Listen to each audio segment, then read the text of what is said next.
আমার স্বামী আমাকে মারলে আমার শাশুড়ি অনেক খুশি হয়। এমনকি আমার বাচ্চা পেটে থাকা অবস্থায়ও আমার শাশুড়ি আমার স্বামীর কাছে অনেক কটু কথা বলে, যে ভুল আমি কখনো করি নাই, যে অপরাধ আমি কখনো করি নাই, সেসব কথা বলেও আমাকে অনেক মার খাইয়েছে।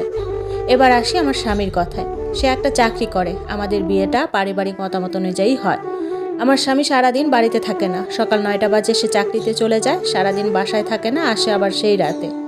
আর এদিকে আমার শাশুড়ি বিয়ের প্রথম প্রথম তার সাথে আমার সম্পর্ক খুব ভালো থাকলেও তারপর সে আমার সাথে আর ভালো সম্পর্ক রাখেনি। আমার করার সব কাজেই সে একটা খুঁত ধরতো। এটা পারি না, ওইটা পারি না, এই রান্নাটা ভালো পারি না, বাসার যত কাজ আছে সবই আমাকে দিয়ে করাতো।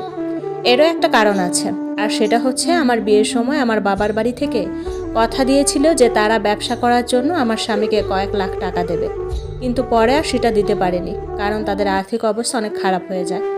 তো আমিও আমার বাবার বাড়ি না করে দেই যে তোমরা আগে ঠিক হোক তারপর দিও। টাকাগুলো দিতে না পারায় আমার শাশুড়ি আমার সাথে অনেক খারাপ ব্যবহার করত। কখনো মুখে বলতো না যে আমার ছেলেকে এখনই টাকা দিতে হবে, তবে তার ভাবসাবে সবই বোঝা যেত। এই যে ধরেন ভোর 5টায় ঘুম থেকে উঠে সবার জন্য রান্নাবান্না করা, ঘরবাড়ি পরিষ্কার করা, জামা কাপড় পরিষ্কার করা, সংসারের যে কত কাজ থাকে সেটা তো মেয়েরা ভালো করেই জানে। তারপর যদি হয় গ্রামে বিয়ে, তাহলে তার কথাই নেই। তো এইসব কাজ করার পরও আমার কোনো নামই হতো না। তো সারাদিন শুধু আমার হাজব্যান্ড বাসায় থাকতো না, রাতে যখন সে বাসায় আসতো তখন আমার শাশুড়ি অনেক অসুস্থ হয়ে যেত, এরকম একটা ভাব দেখাতো। সারাদিন আমি তার কোনো সেবা যত্ন করি নাই, সে অনেক অসুস্থ, বিছানায় পড়ে গেছে। আসলে সারাদিন কিন্তু সে ভালোই ছিল।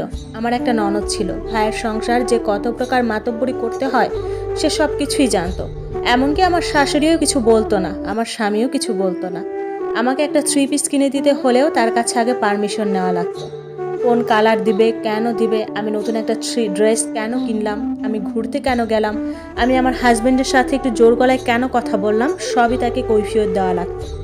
কিন্তু ভাগ্যের কি পরিহাস, গতকাল হঠাৎ করে দেখি আমার ননদ আমাদের বাসায় চলে আসছে। আর সে সংসার করবে না এটাও বলতেছে। তার শাশুড়ি নাকি ভালো না, সারাদিন তাকে দিয়ে কাজ করায়। আমার শাশুড়িও মেয়ের কান্না দেখে বলতেছে, ঠিক আছে মা, ওদের বাসায় আর যাওয়া লাগবে না, ওদের নামে যা করার আমরা করব। আমার বর আমার ননদকে জিজ্ঞাসা করলো, হ্যাঁ রে, তোকে কি মারে তারা? ননদ বলল, সারাদিন হুকুমের উপর রাখে, কিছু একটু হলেই শাশুড়ি আমার সাথে ঝগড়া করে, আমার নামে গীবত করে সবার কাছে, স্বামীর কাছে বানিয়ে বানিয়ে মিথ্যা কথা বলে, আর স্বামী মায়ের কথা শুনে আমাকে মারে। জানিস ভাইয়া, আমাকে একটু শান্তিতেও থাকতে দেয় না। আমার কয়েকটা ননদ আছে, তাদের ছেলে মেয়ে আমাকে খুব বিরক্ত করে, এটাও আমি মেনে নিতে পারি না। এভাবে কি কখনো সংসার করা যায়? এত সব কথা শুনে তখন আমি আমার শাশুড়ি আর হাজবেন্ডকে বলেই বসলাম, তাহলে তো তোমাদের নামে আইনের ব্যবস্থা নেওয়া উচিত, তোমরাও তো আমার সাথে কম কিছু করো না। আমারও উচিত আমার বাবার বাড়ি গিয়ে সব কিছু বলা এবং তোমাদের নামে মামলা করা। তোমার মাও আমাকে 24 ঘন্টা খাটায়, আমি অসুস্থ হয়ে খারাপ অবস্থা হয়ে গেলেও তোমার মা বলে আমি নাটক করতেছি। তোমার মায়ের ভারী কাজ করতে করতে আমার বাচ্চাটাই নষ্ট হয়ে গেছে। এত কিছুর পরে আমি কেন তোমাদের বাসায় পড়ে আছি? সব শুনে আমার বর আমাকে টেনে একটা চড় মারল। বলল, তোর এত সাহস কোত্থেকে আসে রে? তুই আমার বোনের সাথে নিজে তুলনা করিস? আমার বোনকে আমরা কত আদর যত্ন করে মানুষ করেছি, তুই কে রে? তোর বাসা থেকে কি কখনো তোকে কিছু দিছে? তোর ফ্যামিলি বা কেমন ছিল? তোকে আমরা আর কিভাবেই বা রাখবো? যেমন আসিস তেমন থাকার চেষ্টা করবি, বেশি বাড়াবাড়ি করবি না। জি, এটাই আমার স্বামী। নিজের বাচ্চা নষ্ট হয়ে গেছে কিন্তু তার কোনো আফসোস নাই। এদিকে বোনকে একটু বকাবকি করলেও তার